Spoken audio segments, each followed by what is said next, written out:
Si Takumi ay nasummon sa ibang mundo at natagpuan ang sarili niyang nakaharap sa Diyosa na si Nolan.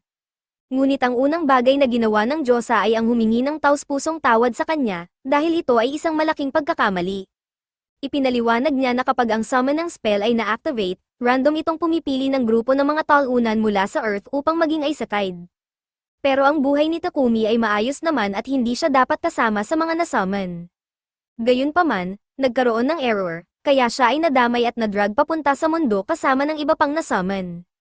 Ang dahilan nito ay ang pagiging pabaya ng Holy Sidonia Empire, na walang ingat na inactivate ang summoning spell. Dahil si Takumi ay hindi dapat talaga na-summon, dinala siya ni Nolan sa lugar na iyon, samantalang ang ibang mga na-summon na bayani ay diretsyong napunta sa Sidonia. Nagtanong si Takumi kung maaari ba siyang maibalik sa Earth dahil na-summon siya nang hindi sinasadya. Subalit, sa kasamaang palad, hindi iyon posible. Ipinaliwanag ni Nolan na sobrang nagalit siya sa Sidonia dahil ginamit nila ang Forbidden Summoning Spell, kaya agad niya itong tinanggal sa mga batas ng mahika ng mundo. Dahil dito, wala nang makakagalaw sa pagitan ng mga mundo. Ibig sabihin, wala nang paraan para makabalik si Takumi sa Earth, at siya ay permanenteng na-stuck dito. Sa sobrang komplikado ng proseso ng summoning, halos napatay din si Takumi, at iyon ang masaklap na katotohanan. Si Takumi ay nagsimulang magpanik nang marealize niyang siya ay isang disembodied ghost. Ngunit sinabi ni Nolan na huwag siyang mag-alala dahil may plano siya. Hindi man niya maibabalik si Takumi sa Earth, maaari naman niyang bigyan ito ng bagong katawan at gawin siyang isang mamamayan ng mundo na ito.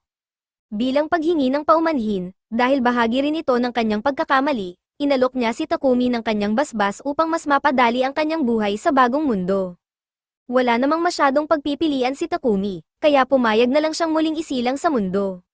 Tuwa namang sinabi ni Nolan na ikinagagalak niya ang desisyon ni Takumi, dahil mas mapapadali nito ang kanyang trabaho. Sinabi niya kay Takumi na buksan ang status screen upang makita ang mga detalye ng kanyang bagong buhay. Nang gawin ito ni Takumi, nalaman niyang bibigyan siya ni Nolan ng isang katawan ng 17 taong gulang, kahit na siya ay 40 taong gulang na.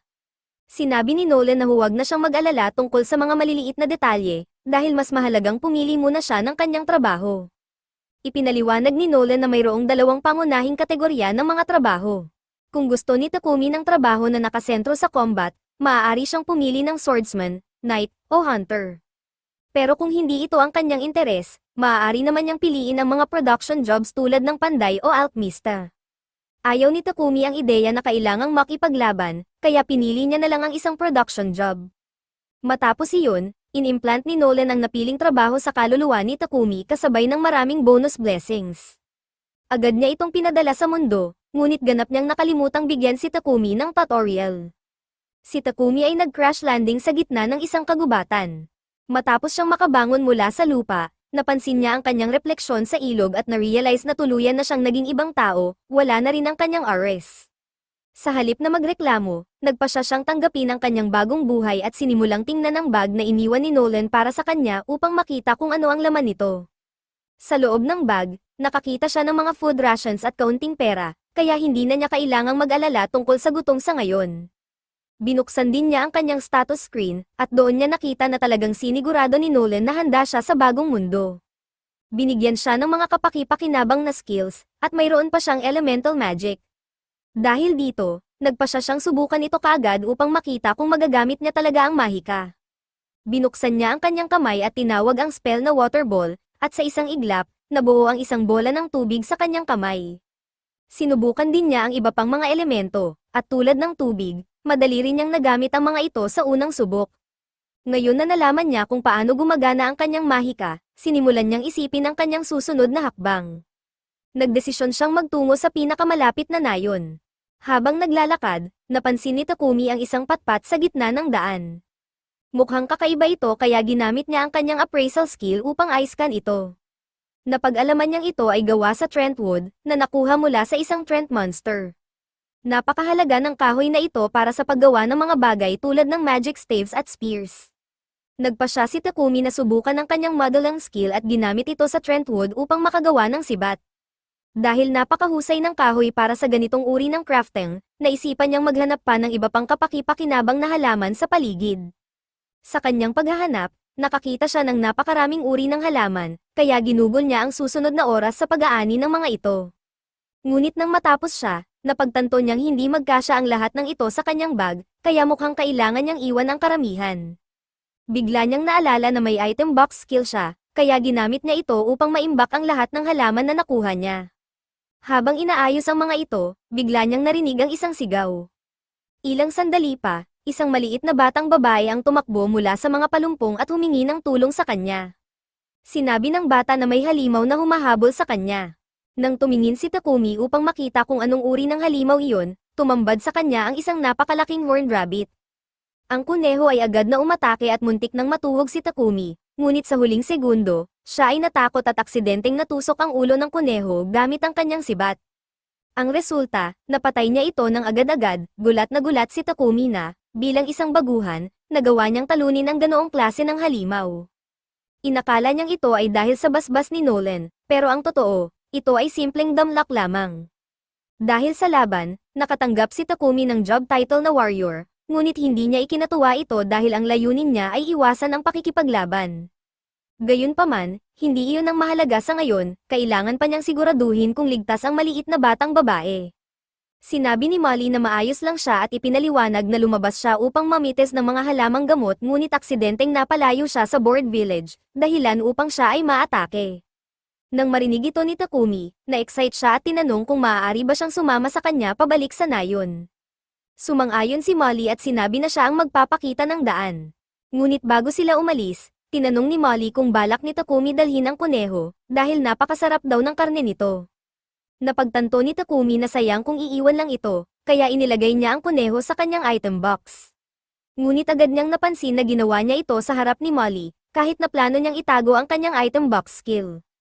Wala na siyang magagawa tungkol dito, kaya't nagsimula silang maglakad patungo sa nayon. Samantala, sa Empire of Sidonia, ang iba pang mga taong nasummon ay kara-rating lamang. Sila ay litong-lito at walang ideya kung nasaan sila. Bigla nilang narinig ang isang tao na tinawag silang mga bayani.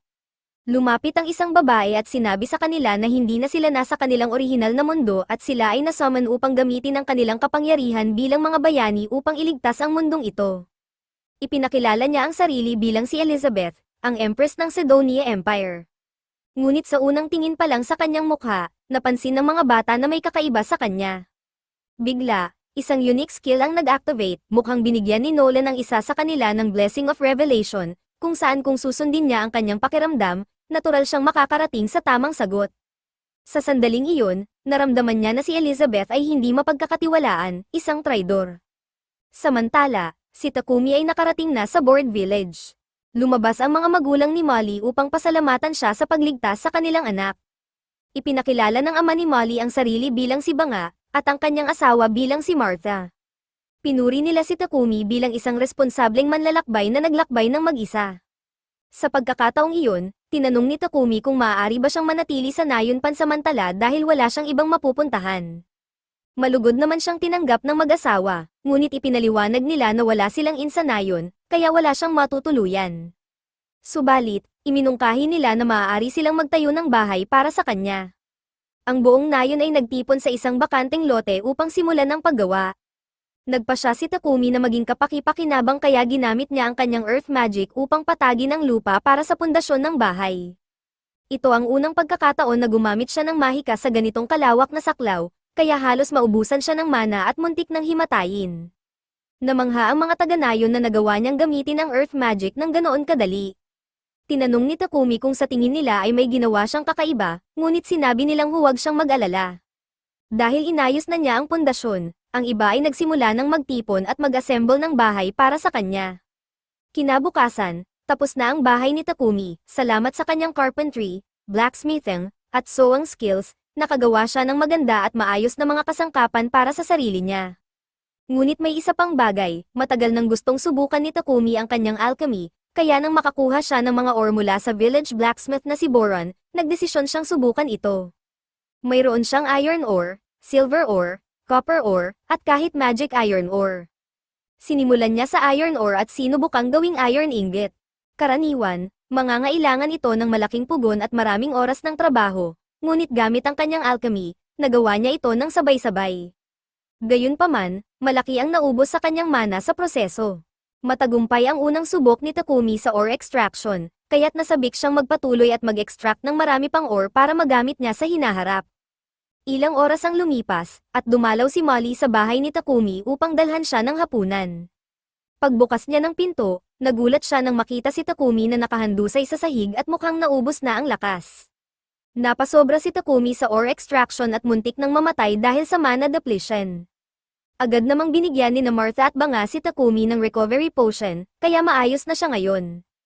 Pananggakwan niya ang mag-asawa na hindi na siya magpapakaabala ng sobra. Sa paglipas ng panahon, marami siyang na-extract na iron, copper, at kahit konting gold, kaya nakagawa siya ng maraming kapaki-pakinabang na mga gamit. Kapag tapos na siya sa alchemy practice, pumupunta siya kay Boran upang matutunan ang paggawa ng iba't ibang sandata sa forge.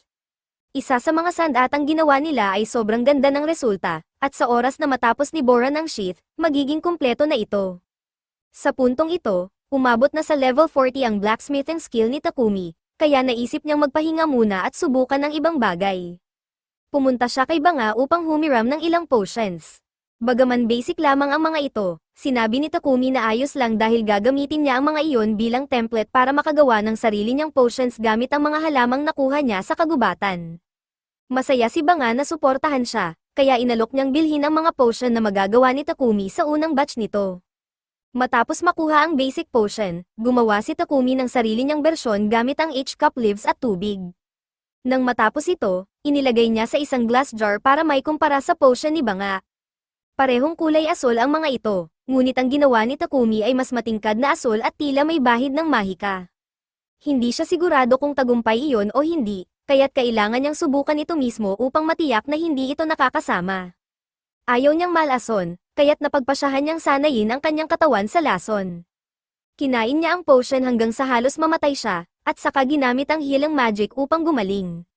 Sa kabila ng hirap, nagawa niyang makakuha ng bagong purification skill, na tiyak na magagamit niya sa hinaharap. Habang bumabangon si Takumi, narinig niya ang isang kakaibang ingay sa likuran niya. Tumambad sa kanya ang isang napakalaking boar na nakatingin sa kanya.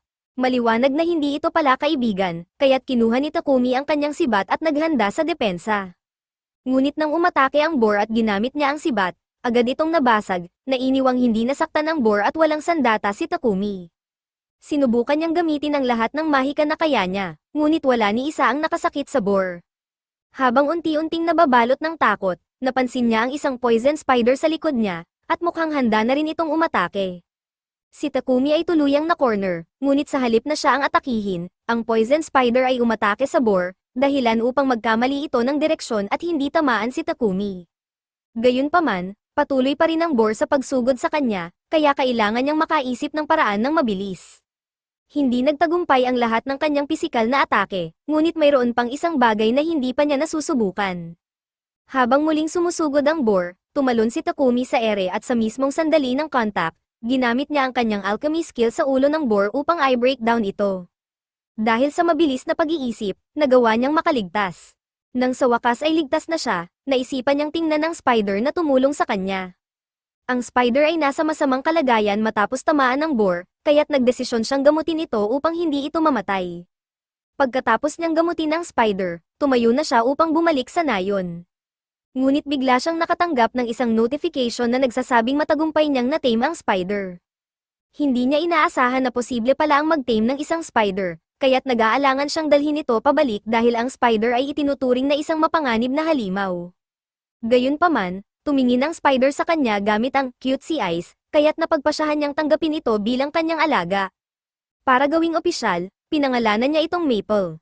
Makalipas ang kaunting oras, bumalik si Takumi sa nayon at ipinakita sa lahat ang higanteng boar na napatay niya. Namangha ang lahat na nagawa niyang talunin ang ganoong klaseng halimaw, ngunit mas lalo silang nagulat na nagawa niyang i-tame ang isang poisonous spider, isang bagay na hindi pa nagagawa ng sinuman.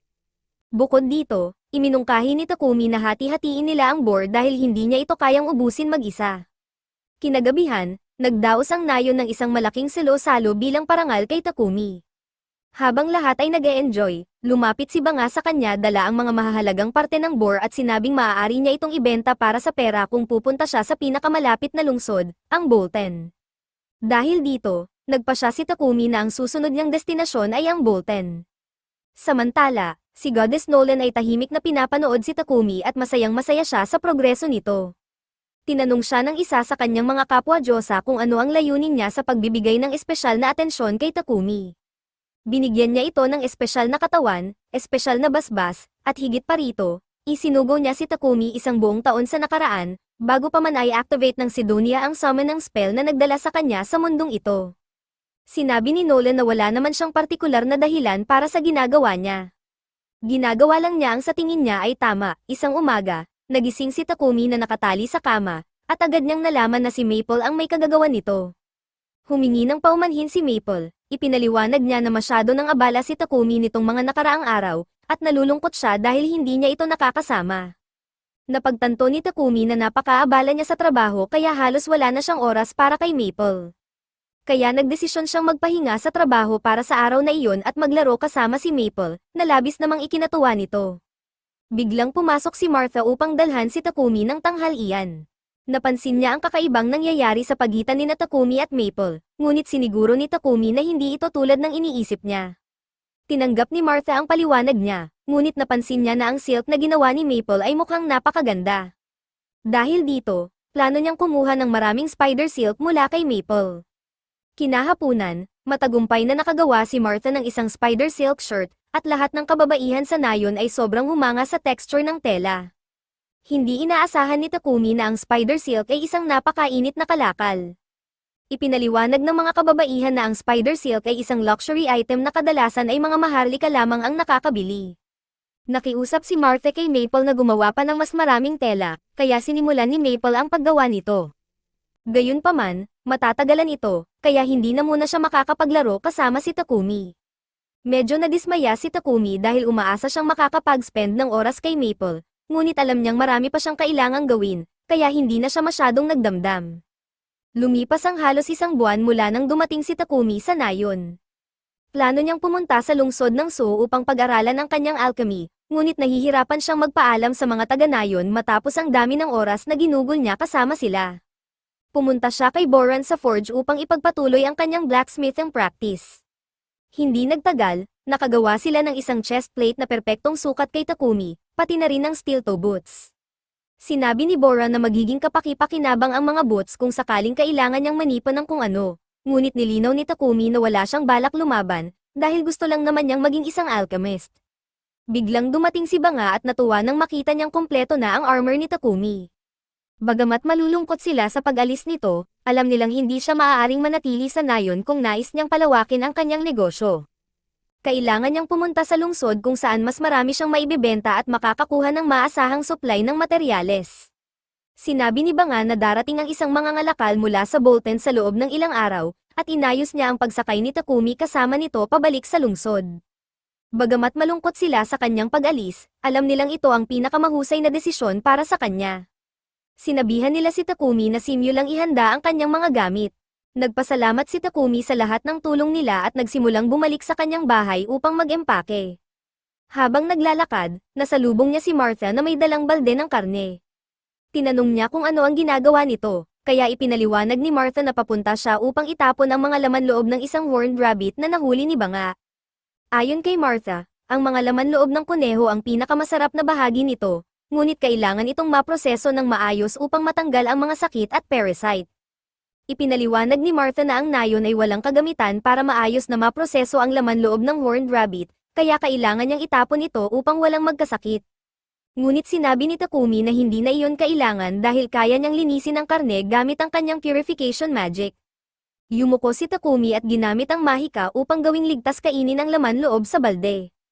Bagamat lubos na nagpapasalamat si Martha, nagulat din siya na kaya ni Takumi gumamit ng light magic.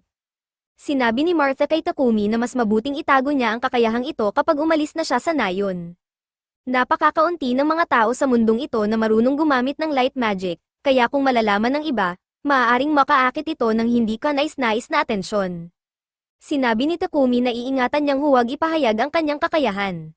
Ngunit habang nasa nayon pa siya, plano niyang gamitin ang lahat ng kanyang kapangyarihan upang mapabuti ang buhay ng mga tao doon. Ginamit niya ang earth magic upang magtayo ng isang brick wall para sa seguridad ng nayon, gumawa rin siya ng isang water pump para sa kaiganhawahan, pati na rin ang ilang iba pang pasilidad. Nang matapos si Takumi, nagmukhang isang bagong nayon ang lugar. Kaya nang dumating ang mga ngalakal na si Pek, halos hindi niya makilala ang nayon. Lumabas si Banga upang batiin si Pek, at matapos ang kanilang kasunduan sa kalakalan, lumapit si Takumi upang maghanda sa pag-alis. Narinig na ni Pek ang maraming kwento tungkol kay Takumi mula kay Banga, kaya ipinakilala niya ang sarili niya kay Takumi. Tinanong siya ng lahat kung handa na ba ang kanyang mga gamit, at sinigurado ni Takumi na wala siyang nakalimutan. Ngunit may isang bagay siyang gustong iwan para sa kanila. Kinuha ni Takumi ang isa sa kanyang mga potion mula sa kanyang bag at ibinigay ito kay Banga. Nauna na niyang iniwan ang halos 100 bote ng potion sa bahay ni Banga, bilang paghahanda sa anumang sakuna. Sinabi niya kay Banga na gamitin ang mga potion na ito upang gamutin ang anumang sugat o karamdaman. Nagulat si Pek nang makita ang potion, kaya't hiningi niya ito upang suriin. Napagtanto niyang ito ay isang high-level potion, kahit hindi batid ni Takumi ang halaga nito. Nagtipon ang mga taga-nayon upang magpaalam kay Takumi. Si Molly ay nagpapaalam kay Maple, na natutulog sa bag ni Takumi, at si Martha ay nagbigay sa kanya ng isang kasuotan na gawa sa maple silk, na pinagtulong-tulungan nilang gawin. Lubos na nagpapasalamat si Takumi sa thoughtful na regalong ito at sa kabutihan ng mga tao, kahit maikli lamang ang panahon ng kanilang pagkakakilala. Sumakay si Takumi sa karwahe, at binigyan siya ng mga taga-nayon ng isang mainit na pamamaalam. Sinabi nilang palagi siyang malugod na tatanggapin sa kanilang nayon. Habang papunta sa Bolton, napansin ni Pek na mahal si Takumi ng mga taga-nayon. Maging ang iba pang nasa karwahe ay napansin ang malalim na koneksyon ni Takumi sa kanila, na talagang tumagos sa kanilang puso. Kasama ni Takumi sa karwahe ang ilang mga pasahero papuntang Bolton. Ipinakilala ng blondeng lalaki ang sarili bilang si Heath, ang pula ang buhok bilang si Rail, at ang medyo gloomy na lalaki bilang si Booger. Lahat sila ay bahagi ng C-rank party na tinatawag na Lion Fang at kasalukuyang nag-aakto bilang mga bodyguard ni Pek. Bagamat tahimik ang rehiyon na ito, napansin nila na mahigpit na hawak ni Takumi ang kanyang bag, kaya tinanong nila kung may mahalagang bagay doon. Sumagot si Takumi na natutulog sa loob ang kanyang alagang killer spider. Hindi makapaniwala ang grupo na nagawa niyang i-tame ang isang killer spider, kaya tinanong ni Ra kung maaari niya itong makita. Ngunit naging medyo creepy si Ra, kaya sinugod siya ni Maple at inuntog sa mukha. Agad na humingi ng paumanhin si Takumi para sa ginawa ni Maple, ngunit sinabi ng iba na wala siyang dapat ikabahalan dahil karapat-dapat naman iyon kay Ra. Sa katunayan, sinabi ni Heath na hindi na siya magugulat kung magka-trauma si Maple sa mga tao dahil kay Ra, ngunit hindi naman iyon nangyari. Sa halip, nagustuhan ni Maple si Booger, galit siya kay Ra, at tila walang pakialam kay Heath. Habang abala ang lahat sa paghanga kay Maple, tinawag ni Pek si Takumi sa unahan ng karwahe upang pag-usapan ang tungkol sa potion na nakita niya kanina. Tinanong ni Pek kung mayroon pa siyang stock dahil nais niyang bumili ng ilan. Hindi naman tutol si Takumi sa pagbenta ng potions, ngunit bigla na lang huminto ang kabayo, may problema. Napapalibutan ng isang grupo ng mga goblins ang karwahe, handa para umatake. Bagamat masama itong balita, mukhang natuwa ang mga kasama ni Takumi dahil sa wakas, may magagawa na sila. Sinabihan nila sina Takumi at Pek na magpahinga na lamang at hayaan silang magtrabaho. Humarap sila sa mga goblin, na tinatayang nasa 20 ang bilang. Sinimulan ni Ra ang laban gamit ang kanyang pana, habang sina Booger at Heath ay umatake gamit ang kanilang mace at axe. Sa kabuuan, hindi nagtagal bago nila mapatay ang lahat ng goblin. Matapos ang laban, nagtrabaho sila sa pag-dissect ng mga goblin upang makolekta ang kanilang magic stones. Samantala, base sa nakita ni Maple, gusto niya si Booger, galit siya kay Ra, at tila walang pakialam kay Heath. Matapos ang laban, bumalik ang lahat sa karwahe at ipinagpatuloy ang paglalakbay sa loob ng 3 araw, hanggang sa tuluyang makarating sila sa Bolton. Pagpasok nila sa lungsod, pumunta ang Lion Fang sa Adventurers Guild upang i-report ang tagumpay ng kanilang bodyguard mission, at sumama si Takumi upang magparehistro rin. Bagamat mas gusto niyang magparehistro sa Alchemist Guild, wala ito sa Bolton, kaya napilitan siyang maging adventurer. Ipinaliwanag ni Hans, ang receptionist, na maaaring gamitin ang Adventurer Guild card bilang kanyang pagkakakilanlan, at kailangan lamang niyang gawin ang isang simpleng misyon bawat buwan upang hindi ito mag-expire. Matapos magparehistro, ipinakilala rin ni Takumi si Maple bilang kanyang alaga. Pagkatapos ng proseso, pumunta si Takumi sa trading company ni Pek upang pag-usapan ang pagbebenta ng kanyang potions. Mayroon siyang halos 100 potions sa 3 uri, healing, stamina, at mana potions. Lahat ng ito ay may mataas na kalidad, inalok ni Peck ang 10 silver coins bawat healing at stamina potion, at 50 silver coins bawat mana potion. Matapos magbilang, napagtanto ni Takumi nakikita siya ng higit sa 7 million yen mula sa transaksyong ito. Bagamat para kay Takumi ay sobrang laki ng halagang iyon, ipinaliwanag ni Peck na mas malaki pa sana ang kikitain niya kung mayroon na siyang reputasyon bilang isang producer. Pinayuhan din siya ni Peck na kumuha ng bahay na may workshop para sa kanyang trabaho. Hindi pa iniisip ni Takumi kung saan siya titira, kaya nagpa siya si Peck na tulungan siya. Tinawag niya ang kanyang assistant na si Thomas upang ipakita ang isang magandang ari-arian na abot kaya. Pagdating nila sa bahay, mukhang mansion ito, kaya inakala ni Takumi na hindi niya kakayanin ang presyo. Ngunit tiniyak ni Thomas na abot kaya ito at walang mga multo sa bahay, kaya wala siyang dapat ipag-alala. Napansin ni Takumi ang workshop na konektado sa bahay, kaya't sinimulan niyang pag-isipan ang pagbili nito. Napagdesisyonan niyang sulit ito dahil magiging malaking tulong ito sa kanyang trabaho, at may sapat siyang pera mula sa pagbenta ng kanyang mga potion. Pagkatapos ng kaunting pag-iisip, nagpa siya si Takumi na bilhin ang mansion. Sinabi niya kay Thomas na kukunin niya ito, at natuwa si Thomas sa desisyon ni Takumi, kaya agad siyang nag-ayos ng mga papeles para makalipat si Takumi kinabukasan kung nais niya.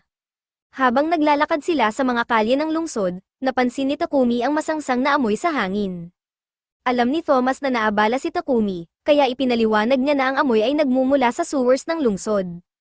Ang mga mayayamang tao ay may magical purifiers para linisin ang kanilang dumi, ngunit ang mga pangunahing sewers ng lungsod ay walang ganoong luho. Napakabihira ng mga magical purifiers dahil matatagpuan lamang ang mga ito sa mga sinaunang guho at dungeons, kaya't sobrang mahal ang mga ito para gamitin sa city sewers. Paminsan-minsan, umuupo sila ng mga pari upang mano-manong linisin ang mga sewers gamit ang purification magic, ngunit kadalasan ay marumi pa rin ang mga ito. Kinabukasan, lumipat na sina Takumi at Maple sa kanilang bagong bahay. Ang unang nais gawin ni Takumi ay hanapan ng solusyon ang problema sa sewer. Gumamit siya ng quartz at clay mula sa kumpanya ni Peck. Gamit ang kanyang mahika, inanyuan niya ito, at ginamit ang kombinasyon ng fire magic at space-time magic upang mabilis na maputol at mabake ito. Sa proseso, naubos ang kanyang mana, kaya kinailangan niyang uminom ng ilang mana potions. Ngunit sulit naman ang lahat dahil natapos niya ang kanyang imbensyon, isang modernong toilet. Habang abala siya, bigla niyang narinig si Peck na sumisigaw mula sa sala. Tumakbo si Takumi upang tingnan ang nangyayari, at nakita niyang nakabalot mula ulo hanggang paa si Peck sa maple silk. Tinanong ni Takumi si Maple kung bakit niya ginawa iyon. Ang sagot ni Maple, akala niya magugustuhan iyon ni Peck dahil komportable ang kanyang silk. Sa totoo lang, napaka-comfortable nga nito na nakatulog si Peck, ngunit hindi pa rin tama ang ginawa ni Maple. Humingi ng taus-pusong paumanhin si Takumi kay Peck. Sinabi ni Peck na ayos lang, pero natakot siya nang bigla siyang balutin ng silk. Dahil dito, sinabi niya kay Takumi na kailangan niyang gumamit ng banyo. Pagpasok ni Peck sa banyo, agad din siyang lumabas na nagtataka at tinanong kung ano ang Marvel of Technology na iyon. Sumunod si Takumi at ipinaliwanag na ito ay isang toilet na may nakakabit na magical purification device. Ipinaliwanag ni Takumi na automatikong nililinis ng toilet ang sarili nito gamit ang purification magic. Kapag tapos ka na sa iyong gawain, binabasag ng purification magic ang dumi at ginagawang inorganic materials bago ito ay flush. Naiintindihan ni Peck ang sistema, ngunit sinabi niya na ang tanging makakagawa nito ay isang tao na may kakayahan sa light magic. Biglang na-realize ni Takumi na baka nagkamali siya, dahil malinaw na binalaan siya ni Martha na huwag ipakita ang kanyang kakayahan sa light magic. Kaya't nakiusap siya kay Peck na panatilihing lihim ang kanyang kapangyarihan. Naiintindihan ni Peck ang sitwasyon at nangakong hindi niya sasabihin kaninuman. Ngunit, nagpahayag siya ng interes sa toilet at hiniling kay Takumi na gumawa pa ng marami para sa kanya. Medyo nag-atubili si Takumi dahil napakahirap gumawa ng isang toilet, ngunit dahil sa matinding insistent ni Peck, pumayag siya basta't si Peck ang magbibigay ng mga kinakailangang materyales. Labis na natuwa si Peck, ngunit sinabi niyang hindi makatuwirang ipagawa lahat kay Takumi, kaya iminungkahi niyang gumawa ng slave contract upang may tumulong sa paggawa. Nagulat si Takumi sa mungkahi ni Peck tungkol sa pagbili ng alipin, dahil hindi kailanman pumasok sa isip niya na magkaroon ng alipin. Ngunit ipinaliwanag ni Peck na kung nais ni Takumi na panatilihing lihim ang kanyang mga kakayahan, ang pagkakaroon ng alipin ang pinakamabuting paraan. Ang isang alipin ay nakatali sa kontrata ng pagiging lihim, kaya't hindi nila maibubunyag ang tungkol sa light magic ni Takumi. Ipinaliwanag ni Peck na ang pagkakaroon ng kakayahan sa light magic ay napakalaking bagay dahil nangangahulugan ito na ikaw ay pinili ng Diyos. Dahil dito, ang Church of Divine Light ay tiyak na susubok ang kunin si Takumi upang pilitin siyang magtrabaho para sa kanila. Malaki ang kita ng simbahan mula sa pagmonopolyo ng purification magic, kaya't duda si Peck na matutuwa sila kapag nalaman nilang nagagawa ni Takumi na gawing mura at accessible ang purification gamit ang kanyang modern toilets. Ngunit may ideya na si Peck kung paano iwasan ang simbahan, kaya't sinabi niya kay Takumi na huwag muna itong alalahanin. Ang pinakamahalagang bagay ay siguraduhing hindi malalaman ng simbahan ang tungkol sa kanyang light magic. Kaya't iginiit ni Peck na ang pagkuha ng alipin ang pinakamahusay na opsyon para kay Takumi. Gayunpaman, mariing tinutulan ni Takumi ang ideya ng pagkaalipin at sinabi niyang gagawin na lang niya ang lahat ng trabaho mag-isa. Habang nag-uusap, biglang kumislap ang guild card ni Takumi. Nang tingnan niya ito, lumabas ang isang mensahe na nagsasaad na kailangan niyang kumpletuhin ang isang verification quest upang mapanatili ang kanyang status bilang isang adventurer. Napagtanto ni Takumi na wala siyang oras upang gawin ang lahat ng trabaho sa paggawa ng toilets, kaya't napilitan siyang sumang-ayon sa mungkahi ni Peck. Dinala siya ni Peck sa Moin Trading Company, na kilala bilang ang pinaka-ethical na tagapangalakal ng alipin sa lugar. Habang nakikipag-usap si Peck sa may-ari upang makuha ang pinakamagandang alok para kay Takumi, nagtungo si Takumi sa hardin ng kumpanya dahil maganda ang tanawin doon. Doon niya nakita ang isang napakagandang babaeng elf na nakaupo sa terrace. Ngunit sa sandaling makita siya ng elf, sinigawan siya nito na umalis. Ilang sandali pa, ipinakilala ni Peck si Takumi sa may-ari ng kumpanya, si Muan, at sinabi niyang interesado si Takumi na bumili ng alipin, bagamat hindi siya masaya sa ideya. Tinanong ni Muan si Takumi kung bakit siya nag-aalangan tungkol dito. Ipinaliwanag ni Takumi na sa kanyang lupain, matagal nang ipinagbawal ang pagbili at pagbebenta ng tao, kaya't hindi komportable para sa kanya ang ideya. Naunawaan ni Muan ang kanyang mga alalahanin, ngunit tiniyak niya kay Takumi na sa bansang ito, ang mga karapatan at pribilehiyo ng mga alipin ay protektado sa ilang antas.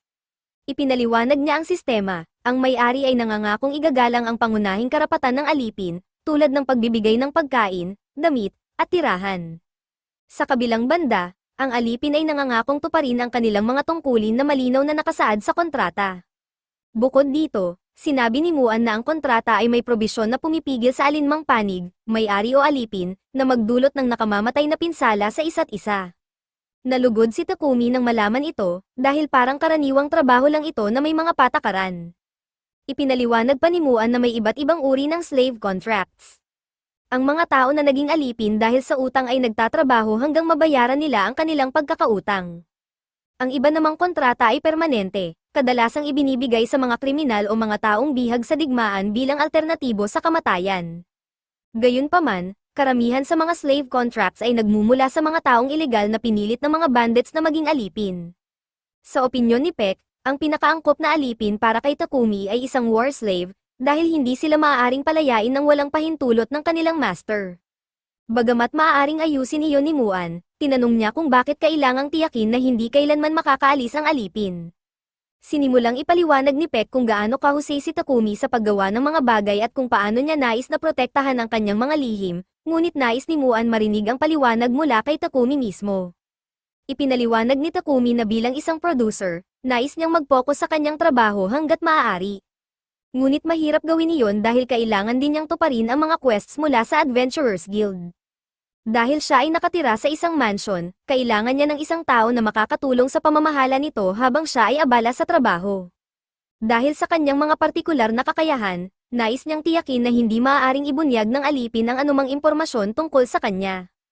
Dagdag pa, dahil siya rin mismo ang nangongolekta ng mga materyales para sa kanyang trabaho habang isinasagawa ang mga quests, kailangan niya ng alipin na marunong lumaban upang hindi sila mapahamak habang kasama niya. Napagtanto ni Muan na walang masamang intensyon si Takumi, ngunit hindi siya papayag na pilitin ang isang alipin na magtrabaho bilang tagapamahala ng bahay at mandirigma ng sabay. Sinabi niya na handa lamang siyang makipagtrabaho kay Takumi kung papayag siyang bumili ng dalawang magkaibang alipin. Sa ganitong kaso, sinabi ni Muan na may kilala siyang perpektong akma bilang tagapamahala ng bahay ni Takumi. Tinawag niya si Maria upang pumasok sa silid. Si Maria ay napilitang maging alipin noong bata pa siya at sinanay sa pagbabasa, pagsusulat, matematika, at pangkalahatang gawaing bahay, kaya't siya ay angkop sa trabaho. Sinabi ni Maria na kaya niyang gawin ang lahat ng gawaing bahay sa isang mansyon ng mag-isa. Labis itong ikinatuwa ni Takumi, ngunit napansin ni Maria na tila malalim ang iniisip niya. Tinanong niya si Takumi kung may problema, ipinaliwanag ni Takumi na nalilito lang siya kung bakit wala pang bumibili kay Maria, gayong napakaganda at napakahusay niya. Napahiya si Maria sa sinabi ni Takumi na, cute, siya. Agad namang humingi ng paumanhin si Takumi, dahil baka hindi iyon angkop na sabihin. Nag-relax si Maria at sinabing kaya lang niyang gawin ang mga gawaing bahay na nakasaad sa kontrata at wala nang iba pa. Sinabi ni Takumi na ayos lang iyon dahil iyon lang naman ang kailangan niya. Ngunit iginiit ni Maria na nais niyang gawing malinaw na wala siyang gagawin na labas sa kontrata.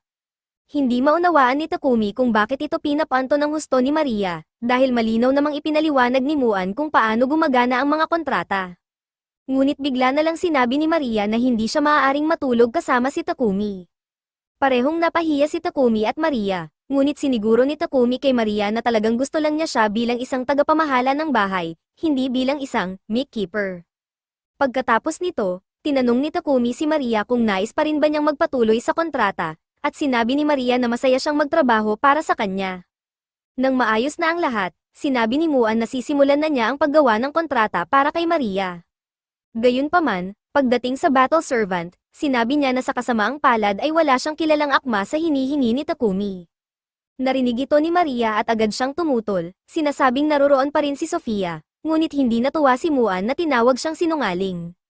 Sinabi niya kay Maria na bumalik sa kanyang silid at simulan na ang pag-iimpake. Pagkaalis ni Maria, tinanong ni Takumi si Muan kung totoo ang sinabi ni Maria. Inamin ni Muan na may battle slave sa gusali, ngunit hindi niya inisip na magiging angkop si Sofia para kay Takumi dahil marami itong problema. Gusto na sanang tapusin ni Muan ang usapan, ngunit naging interesado si Takumi kay Sofia, kaya't hiniling niyang makita ito. Sa ayaw man o sa gusto, pumayag si Muan at dinala si Takumi sa silid ni Sofia. Pagdating nila, nagulat si Sofia na makita si Takumi, ang binata na nakita niya kanina sa hardin. Ipinaliwanag ni Muan ang kasaysayan ni Sofia, siya ay naging bihag ng digmaan sa pagitan ng Kingdom of Triara at Kingdom of Yuger, na isang bansa ng mga elves. Bagamat nangyari ito mahigit 50 taon na ang nakalipas, nabigla si Takumi na malaman na higit 50 taong gulang na si Sofia. Ipinaliwanag ni Muan na natural na mahaba ang buhay ng mga elves. Si Sofia ay hindi nagkaroon ng kontrata kaninuman dahil sa kanyang mga kapansanan, may malaking peklat siya sa kanyang tainga, ang kanyang kanang kamay at kaliwang binti ay limitado ang galaw, at nawala ang kakayahan niyang gumamit ng elemental magic, na siyang pinakakilala sa mga elves. Dahil dito, iniisip ni Muan na imposibleng makatulong si Sofia kay Takumi sa mga misyon nito. Ngunit gusto ni Takumi na makita ito para sa sarili, kaya humiling siya ng kaunting oras upang makausap si Sofia ng pribado. Pagkaalis ni Muan, hinawakan ni Takumi ang mukha ni Sofia at tumingin sa kanyang mga mata. Bagamat ayaw niyang gamitin ang appraisal ng walang pahintulot, kailangan niyang malaman ang tunay na kalagayan ni Sofia. Nang tingnan niya ang status screen nito, laking gulat niya na napakataas ng stats ni Sofia. Limitado ang kanyang kakayahan dahil sa mga kapansanan at mayroon siyang curse, ngunit kung maayos iyon ni Takumi, magiging perpektong kasama siya sa labanan. Bumalik si Muan at tinanong si Takumi kung nakapagdesisyon na siya. Sinabi ni Takumi na nais niyang kunin si Sofia, hindi makapaniwala si Sofia at ipinaalala ang lahat ng kanyang mga kakulangan. Ngunit sinabi ni Takumi na aayusin niya ang lahat ng iyon, kaya hindi ito magiging problema. Natuwa si Muan sa kumpiyansa ni Takumi kaya pumayag siya na ilagay si Sofia sa kanyang pangangalaga. Ilang minuto ang lumipas, natapos na ni Muan ang kontrata.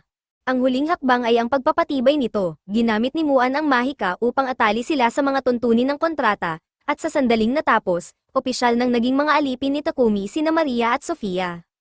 Parehong nagpasalamat sina Maria at Sofia kay Takumi at nangakong magtratrabaho ng mabuti upang mapunan ang kanyang mga inaasahan. Pagbalik nila sa mansion ni Takumi, biglang tumalon si Maple mula sa loob ng bahay, sabik na salubungin siya. Nag-alala sina Maria at Sofia para sa kaligtasan ni Takumi, kaya't handa nang umatake si Sofia kay Maple. Ngunit agad siyang pinigilan ni Takumi at ipinaliwanag na si Maple ay ang kanyang alagang killer spider. Bagamat kakaiba ito para sa dalawa, nagpa siya silang tanggapin ito bilang normal. Ipinakita ni Takumi ang kanilang mga kwarto, sinabi niya na si Sofia ang gagamit sa isang silid at si Maria ang sa katabing kwarto. Hindi makapaniwala ang dalawa na bibigyan sila ng sarili nilang mga silid, ngunit sinabi ni Takumi na hindi naman niya ginagamit ang mga ito, kaya't mas mabuting may makinabang. Ipinakita rin ni Takumi ang malaking paliguan sa mansion. Sinabi niya na kapag tapos na silang mag-ayos ng kanilang gamit, maaari nilang gamitin ang paliguan kahit kailan nila gusto. Lubos itong ikinatuwa ni Maria, lalo na ang ideya ng ganitong keiganhawahan. Habang naliligo sina Sofia at Maria, nagkwento si Maria kung gaano siya kasaya na binili rin ni Takumi si Sofia. Sa totoo lang, inakala niya na hindi kailanman papayagan ni Muan na umalis si Sofia, dahil sa loob ng mahigit 50 taon, kahit gaano kalaki ang alok ng iba, palaging tinatanggihan ni Muan ang sino mang gustong bumili kay Sofia. Kaya't para ibenta siya kay Takumi, malamang ay nakita ni Muan ang kabutihan sa kanya. Inamin ni Sofia na mabait si Takumi, ngunit nagdududa pa rin siya dahil kaunti pa lamang ang alam nila tungkol sa kanya. Habang ginagawa ang kontrata para sa pagbebenta, natanong ni Sofia ang file ni Takumi. Napansin niya na karamihan sa mga detalye, tulad ng lugar ng kapanganakan o angkan, ay walang laman. Kung itinatago niya ang impormasyong iyon, malamang ay may bagay siyang ikinukubli. Pagkatapos nilang maligo, nagtungo sila sa labas at laking gulat nila nang makita nilang nakahanda na ang hapunan na inihanda ni Takumi. Si Maria ay lubos na nadismaya, dahil ang gawaing bahay ay trabaho niya, at pakiramdam niya ay parang wala siyang silbi kung gagawin ni Takumi ang lahat. Ipinaliwanag ni Takumi na gusto lang niyang gawing mas madali ang unang araw ni Maria, ngunit kung ikakaga ng loob niya, hahayaan niya siyang gawin ang lahat ng gawain sa bahay mula ngayon. Inanyayahan sila ni Takumi na umupo para sabay-sabay silang maghapunan, ngunit nag-alinlangan si Sofia, dahil hindi karaniwang kumakain ang mga tagapaglingkod sa parehong mesa ng kanilang amo. Ipinaliwanag ni Takumi na hindi siya naniniwala sa ganoong tradisyon at mas gusto niyang tratuhin sila bilang mga kaibigan. Dagdag pa rito, sinabi niyang hindi rin niya gusto na tawagin siyang Master, kaya't hiniling niyang tawagin na lang siya sa pangalan. Pumayag si Maria, ngunit si Sofia ay nagtanong kung utos iyon. Sinabi ni Takumi na hindi niya pipilitin kung hindi komportable si Sofia. Kinabukasan, nagtungo si Takumi sa Pex Trading Company upang kunin ang isang package na in-order niya. Ipinaalala ni Peck na maingat itong dalhin pauwi dahil maislan ang laman nito. Sa paglalakad pauwi, napansin ni Takumi ang isang simbahan, kaya pumasok siya at lumuhad upang magdasal kay Nolan. Nagpasalamat siya para sa mga kakayahang ibinigay nito, ngunit may nais siyang itanong. Natutunan niya na ang Holy Empire of Sidonia ang kumokontrol sa relihiyosong doktrina sa mundo, kaya't hindi niya maintindihan kung bakit galit si Nolan sa kanila. Biglang narinig ni Takumi ang boses ni Nolan at nakita niya itong nakatayo sa harap niya. Nagulat siya, ngunit ipinaliwanag ni Nolan na narinig niya ang panalangin ni Takumi kaya't dinala niya ito upang sagutin ang kanyang tanong. Ipinahayag ni Nolan na hindi niya gusto ang Sidonia dahil hindi nila sinusunod ang kanyang kalooban. May dalawang relihiyon sa mundo, ang Church of Creation, na sumasamba kay Nolan, at ang Church of Divine Light, na gumagawa ng gusto nito. Ang Sidonian Empire ay nagdaos ng maraming crusades upang ipalaganap ang relihiyon nila sa marahas na paraan. Habang nangyayari ito, pinili ni Nolan na hindi makialam dahil ayaw niyang sumali sa mga alitan ng tao. Sinabi ni Takumi na maling desisyon iyon, dahil ang dahilan kung bakit nagawa ng Sidonia ang summon ng spell ay dahil huli na ng kumilos si Nolan. Bagamat aminado si Nolan sa pagkakamali niya, ipinaliwanag niya na binigyan niya si Takumi ng mga basbas upang makabawi. Gayunpaman, binanggit niya na ang kanyang unusually great luck ay mawawala rin. Ginawa lang niya iyon upang bigyan si Takumi ng beginner's tutorial. Sa hinaharap, kakaharap si Takumi ng mga tao na may masasamang intensyon, kaya't ang resulta ng kanyang mga aksyon ay nakasalalay na sa kanya. Pag-uwi ni Takumi, nadapa siya sa sobrang excited ni Maple na salubungin siya. Nang subukan ni Sofia na tulungan siyang buhatin ang package, agad niya itong inilagay sa item box upang hindi ito mahawakan.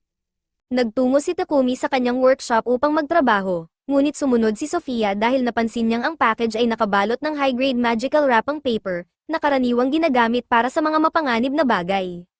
Sa workshop, nasaksihan ni Sofia na dinidip ni Takumi ang kutsilyo sa lason at sinasaksak ang sarili. Bagamat agad niyang pinagaling ang sarili gamit ang healing magic, mukhang baliw ang dating nito. Nang bigla niyang mabanggit ang pangalan ni Maria, inakala ni Sofia na may balak siyang masama kaya't sinubukan niya itong atakehin. Ngunit sa sobrang pagod, bumagsak siya sa ibabaw ni Takumi. Sinuri ni Takumi ang kalagayan ni Sofia gamit ang appraisal at nalaman niyang siya ay sobrang pagod dahil sa sumpa. Matapos ang malaking pagsisikap, nagamit ni Takumi ang kanyang light magic upang maalis ang sumpa at tuluyang pagalingin si Sofia. Pagkatapos ng ilang sandali, nagising si Sofia at nakita niya si Maria. Binalaan niya ito na tumakas dahil sa nakita niya, sigurado siyang isang absolute lunatic, si Takumi. Hindi alam ni Maria kung ano ang pinagsasabi ni Sofia, ngunit naniniwala siyang mabuti talaga si Takumi, higit pa kaysa dati. Ipinakita ni Maria kay Sofia ang isang salamin upang ipakita kung ano ang ginawa ni Takumi para sa kanya. Laking gulat ni Sofia nang makita niyang gumaling na ang kanyang katawan at bumalik na rin ang kanyang magic. Agad siyang lumabas upang kausapin si Takumi tungkol dito. Kinumpirma naman ni Takumi na tuluyan niyang naalis ang curse ni Sofia. Ipinaliwanag niya na kinailangan niya ng matinding sakripisyo at pagsisikap upang ma-level up ang kanyang skill, pero sinabi rin niya kay Sofia na hindi na niya kailangang mag-alala, dahil ipinangako na niya na pagagalingin siya. Napagtanto ni Sofia na lubos niyang hinusgahan ng mali si Takumi, kaya't lumuhad siya at nangakong magsisilbi kay Takumi habang buhay bilang pasasalamat sa kabutihang ipinakita nito sa kanya. Kinabukasan, maagang pumunta si Takumi sa library upang maghanap ng impormasyon tungkol sa alchemy. Ngunit laking gulat niya nang madiskubre na ang buong library ay may 4 na libro lamang tungkol sa alchemy.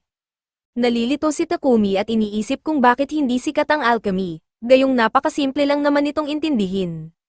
Sa katotohanan, hindi talaga ito ganoon kadali, lahat ng mga tekstong tungkol sa alchemy ay nakasulat sa sinaunang wika ng mundong ito.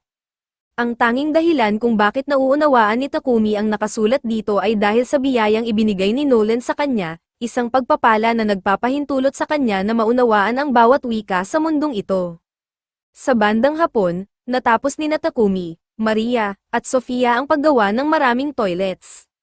Bagamat marami pa silang kailangang tapusin, nakikita nilang umuusad na ng maayos ang kanilang proyekto. Iniisip ni Takumi na makakapagpahinga na siya sa paggawa ng toilet sa ngayon, dahil hindi na muna siya gagawa ng mga ito sa susunod na mga araw.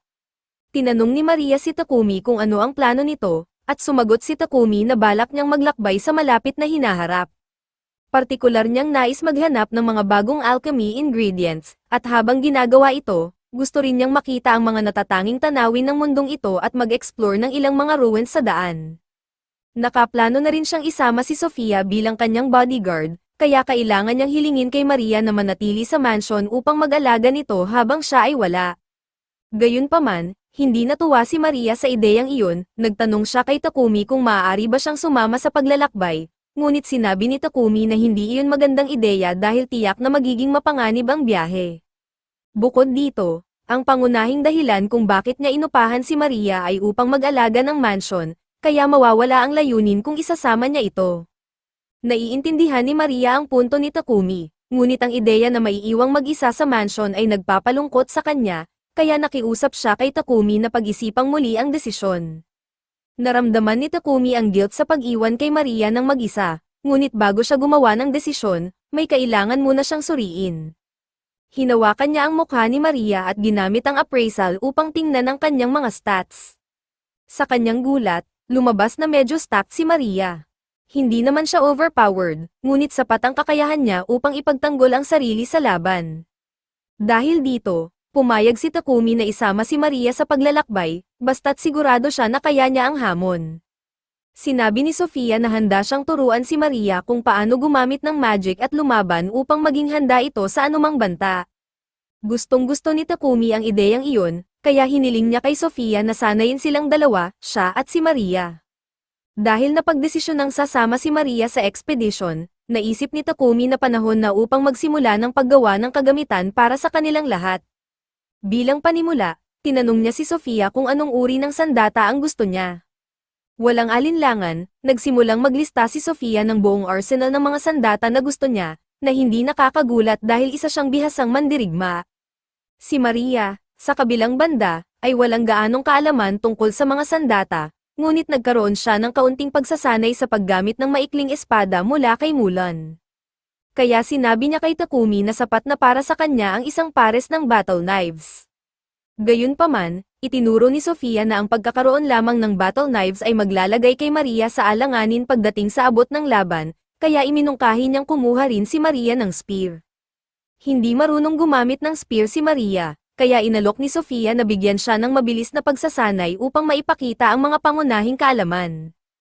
Habang abala ang dalawa sa pagsasanay, sinimulan na ni Takumi ang paggawa ng mga sandata. Hindi nagtagal at natapos niya ang lahat ng mga talem, ngunit naubos ang malaking bahagi ng kanyang mana sa proseso. Kaya napilitan siyang uminom ng mana potion upang muling makabawi bago ituloy ang trabaho. Ang huling hakbang para sa mga talem ay ang pagbibigay ng attack at auto-repair enchantments upang hindi niya kailangang magsagawa ng madalas na maintenance. Nang matapos na ito, tuluyan nang natapos ang mga talem, kaya tumuloy na si Takumi sa paggawa ng mga hawakan. Dahil humiling si Maria ng battle knives, kailangan din niya ng sheath para dito. Bagamat isang tunay na ginoo si Takumi, hindi niya maiwasang maging isang lalaki ng kultura. Ang pag-iisip sa makakapal na hita ni Maria na may suot na mga kutsilyo ay halos nagpahimatay sa kanya. Sa pagpapatuloy, ang susunod niyang kailangang gawin ay ang armor para sa mga babae. Sa halip na diretsyong tanungin ang mga ito upang sukatin ang kanilang mga katawan, may mas matalinong ideya si Takumi. Binuksan niya ang kanyang item box at kinuha ang dalawang life-size dolls ni Maria at Sofia na ginawa na niya gamit ang kanyang appraisal X skill, pero huwag nang tanungin kung bakit niya ginawa ang mga ito. Pagdating sa disenyo ng armor, plano ni Takumi na gamitin ang maple silk at ang balat ng armored boar na nakuha niya. Dahil hindi pa siya nakagawa ng armor para sa iba noon, napagpasyahan niyang hayaang tumakbo ang imahinasyon niya at subukan ang lahat ng outfit fantasies gamit ang mga dolls. Pagkatapos ng ilang araw ng pagdidisenyo at muling pag-aayos, sa wakas ay inabot na ni Takumi ang armor kina Maria at Sofia, at bagay na bagay ito sa kanila. Tinanong niya kung nagustuhan nila ang armor, at pareho silang nagulat kung gaano kahusay ang pagkakasuot nito sa kabila ng hindi siya humingi ng sukat mula sa kanila. Parang mayroon siyang mga eksaktong kopya nila na pinagpraktisan niya, pero syempre, iyon ay isang baliw na ideya, hindi ba?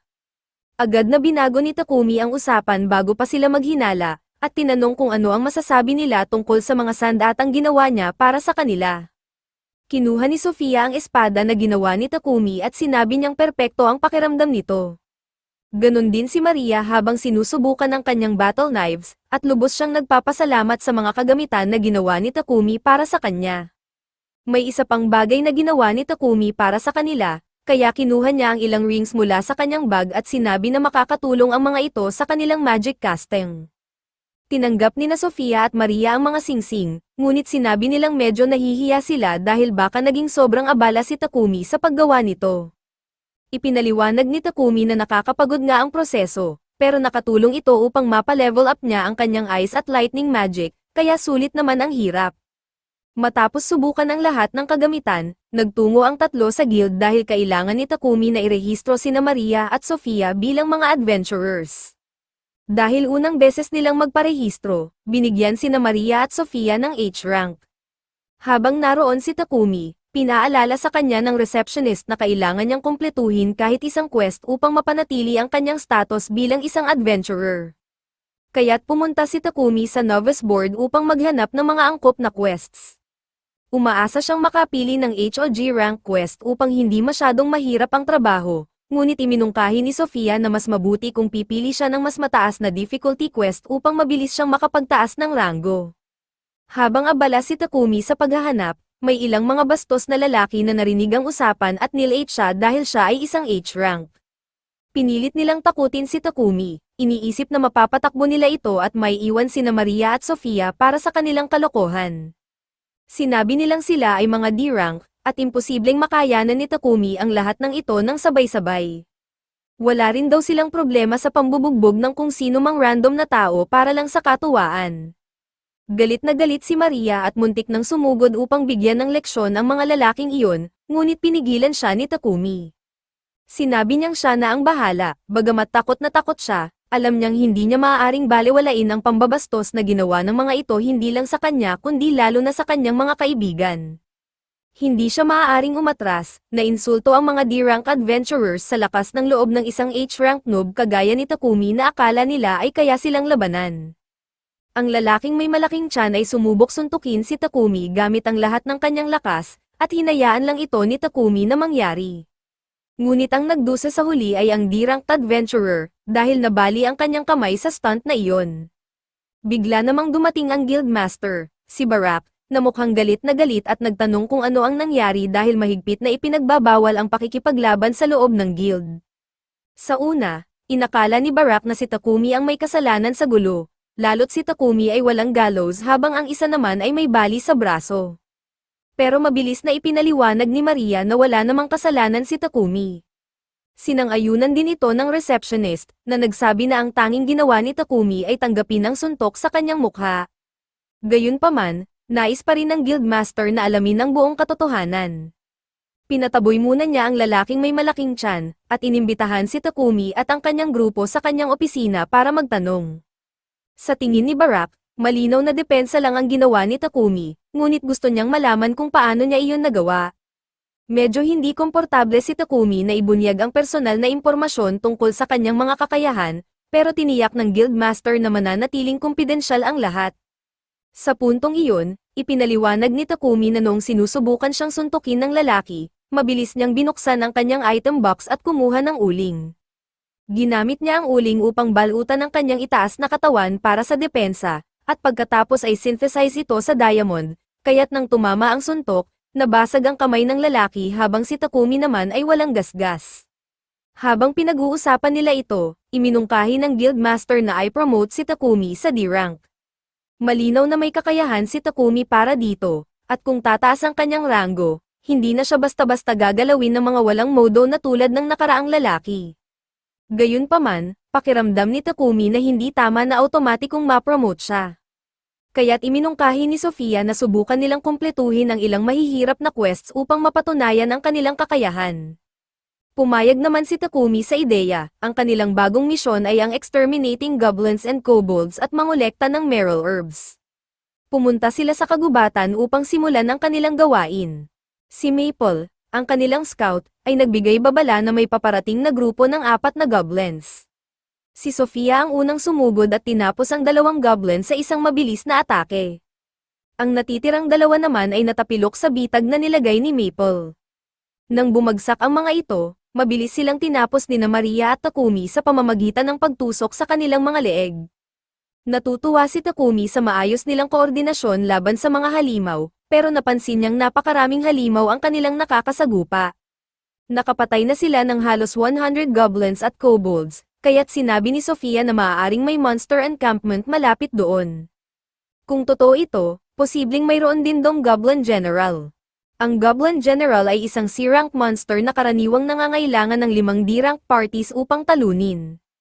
Gayunpaman, dahil sa spirit magic ni Sofia, earth magic ni Maria, at elemental magic ni Takumi, naniniwala si Sofia na kaya nilang talunin ito. Bagamat kinakabahan si Takumi sa ganitong malaking hamon, pumayag siya dahil sa kumpiyansa ni Maria at Sofia. Bukod pa rito, nasa tabi nila si Maple bilang suporta. Ngunit bigla namang sinabi ni Maple kay Takumi na malapit na siyang mag-evolve, kaya't hindi na siya makakalaban. Nauunawaan ni Takumi ang sitwasyon ni Maple, kaya binuksan niya ang isang pocket dimension upang makapagpahinga ito sa loob. Ngunit tulad mo, maraming tanong sina Sofia at Maria, paano at kailan natutunan ni Takumi na lumikha ng pocket dimension. Binaliwala lang ito ni Takumi, na parabang normal lang iyon, at sinabi niyang isa lang ito sa kanyang mga kakayahan. Ngunit ang mas mahalaga, ipinaalala niya sa grupo na dahil hindi na makakasuporta si Maple, kakailanganin nilang mag-ingat at magtrabaho ng mas maayos. Nang makarating sila sa Goblin Camp, sinuri muna nila ang lugar. Napansin ni Sofia na mayroong humigit kumulang 400 goblins sa kampo. Tanong ni Takumi, kailangan ba talaga nating labanan lahat ng ito? Normal na oo ang sagot, pero napansin din ni Sofia na walang tao sa paligid, kaya't malaya silang gamitin ang kanilang pinakamalalakas na magic spells upang sirain ang kampo. Sabay-sabay nilang inihanda ang kanilang pinakamalalakas na attack spells, at sa isang iglap, winasak nila ang buong Goblin Camp gamit ang malalakas na pagsabog ng magic. Sa wakas, halos lahat ng Goblin ay napatay, ang natira na lang ay ang Goblin General at ilang Goblin Knights. Sinabi ni Sofia na siya na ang bahala sa mga Goblin Knights, kaya naiwan kay Takumi ang Goblin General. Sa halip na harapin ito gamit ang kanyang sibat, ginamit ni Takumi ang apoy upang sunugin ito hanggang sa matalo. Matapos tiyaking patay na ang lahat ng goblin, kinuha nila ang lahat ng magic stones at bumalik sa guild. Sobrang pagod na ang tatlo matapos ang lahat ng trabaho, pero labis silang natuwa sa kanilang tagumpay. Hindi makapaniwala ang receptionist na natapos nila ang quest at napatumba pa ang isang Goblin General sa loob lamang ng kalahating araw. Pinatawag sila ni Barack, ang guildmaster, upang mag-usap. Bagamat humanga siya sa kanilang nagawa, galit din siya sa kawalang ingat ng grupo sa pagtanggap ng ganoong mapanganib na hamon. Ngunit bago pa niya sila Monen, biglang bumukas ang pocket dimension at lumabas si Maple, na ngayon ay evolved na bilang isang ariing. Natuwa ang lahat na makita ang bagong anyo ni Maple, at napagpasyahan na lang ni Barack na palampasin ang lahat ng nangyari, dahil malinaw na hindi ordinaryo ang grupo ni Takumi.